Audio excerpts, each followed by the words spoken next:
welcome back to my YouTube channel. So last week, Issey Miyake and Apple released a collab, and that collab is for the iPhone Pocket.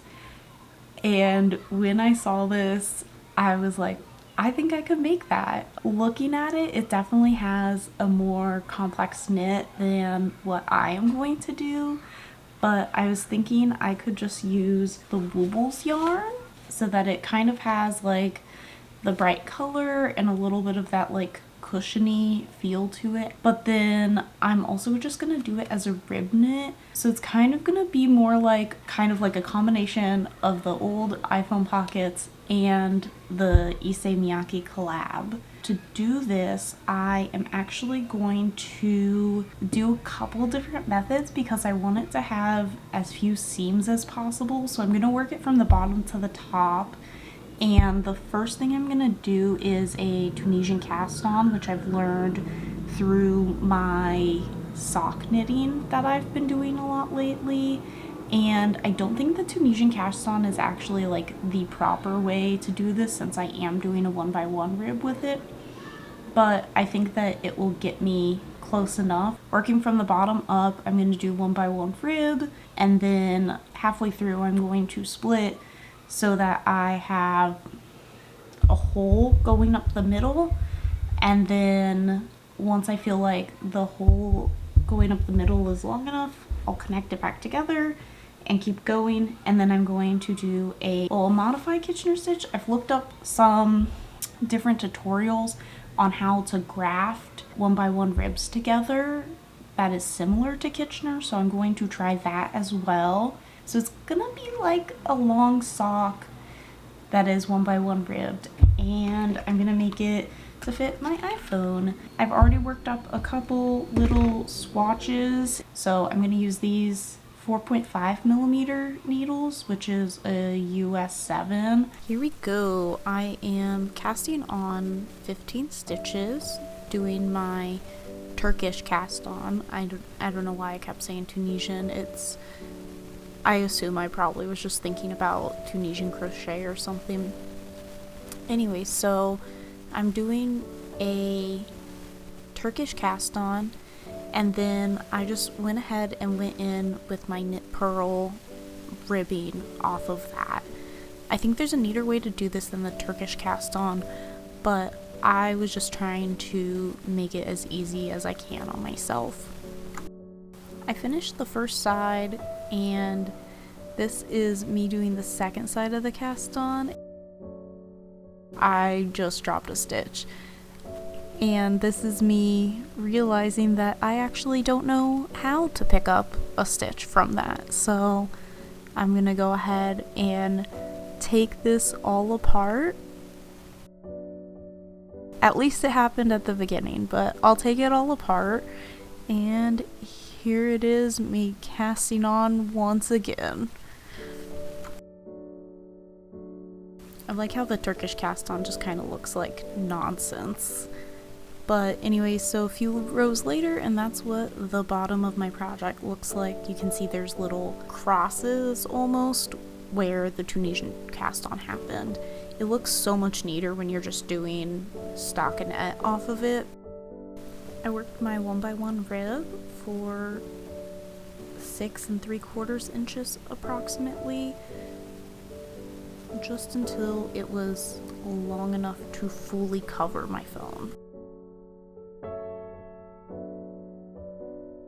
And here's a little bit of a halfway through the pocket part progress. I was just excited to show off that it fits my phone, and it was at this point big enough for me to even try putting my phone in it.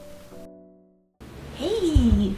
So it's been a few days. I actually colored my hair yesterday, and wearing a hat because I still got purple all over my face. Anyways, I finished the little iPhone Pocket, my version, and it does fit my phone. It's much easier to get on there without my pop socket. However, I do think that it could be just a little bit wider. Also thinking I want to make what I have as the top right now the bottom, because I think that the top is just a little less neat than what the bottom of it currently looks like. With that, I actually went ahead and started again, and as you can see, I've already split it so that this will be the top. This is what it looks like at the moment.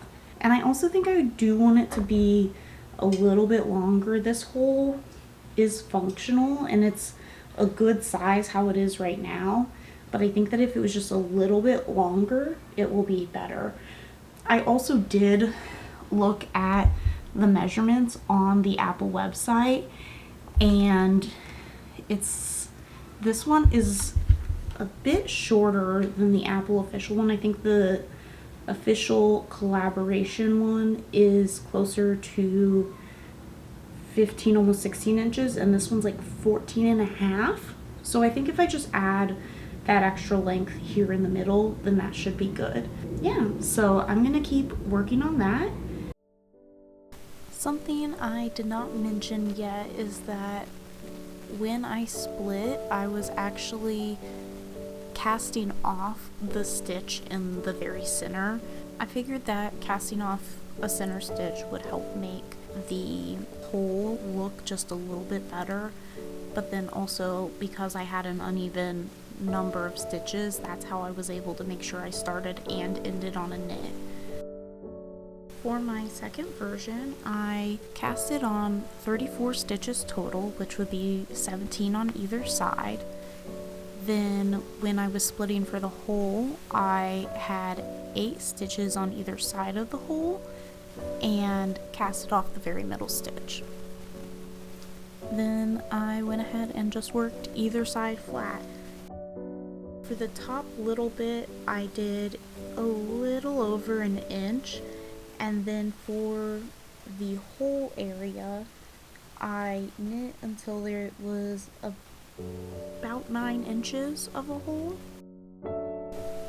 This little bit here is me looking at a tutorial on how to cast on a stitch, because the first attempt that I did not like the way my casted on stitches looked, and I didn't actually look at a tutorial. I had just tried to do it from memory, which I have learned that that is not great for me.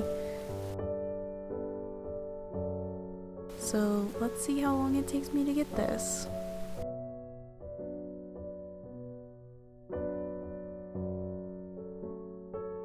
There we go.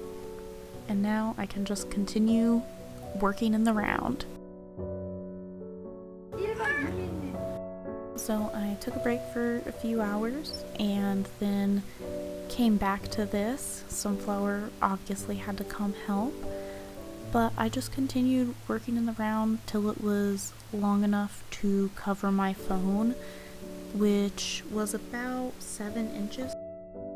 I spent my Thanksgiving evening just working on this in the round and watching The Devil's Plan.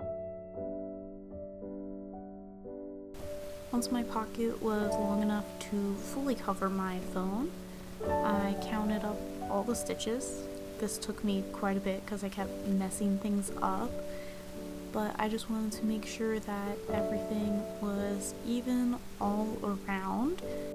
Then I pulled up a tutorial to remind myself how to do the Kitchener stitch on 1x1 ribbing, and I will make sure to link that here because it was so helpful in trying to get this finished.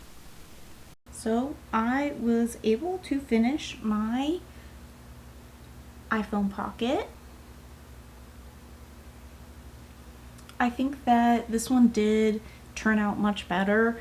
I made it wider than the previous version, which means that my phone fits in it quite a bit better, and I can even leave the little pop socket I have on it on when I put it in. I think my plan for how I want to use my iPhone Pocket, now that I have made one, I will likely just put it on a tote bag when I'm carrying a big one-hole tote. That way I can put my phone in the bag and find it pretty easily rather than digging around for it. Also, if I hadn't made the small one before I made this one, I definitely think I would have had enough yarn to make one of the long version, the $250 version. The small ones were $150. I definitely would have had enough for a bigger one. I have a couple other ideas of things that I had thought about trying but just didn't get to slash didn't have enough yarn to try. So who knows, maybe I'll come back to this again. Maybe I'll try and make one that is more similar to how the iPhone Pocket is actually constructed rather than just doing a big sock rib knit. I hope you enjoyed this video. I definitely had a lot of fun making it, and next week I am going to make a video that is making a scarf in one day, but I have a little bit of a twist that I am putting on it, so keep an eye out for that. And in the meantime, you can subscribe. That's all I have for you today. I'll see you guys next time.